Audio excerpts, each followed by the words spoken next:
واضرب لهم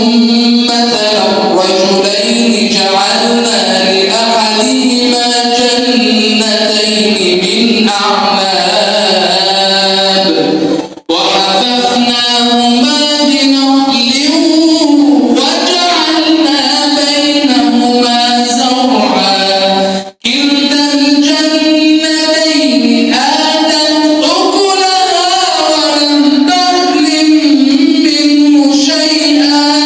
وفجرنا خلالهما نهرا وكان له ثمر فقال لصاحبه وهو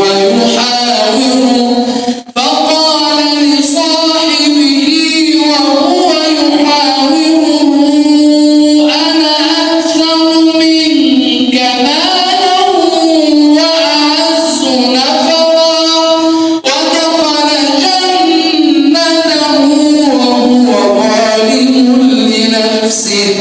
قال ما أظن أن تبيد هذه أبدا وما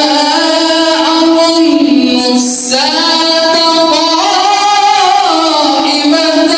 ولئن رددت إلى ربي لأجدن خيرا منها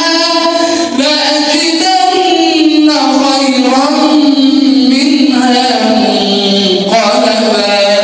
قال له صاحبه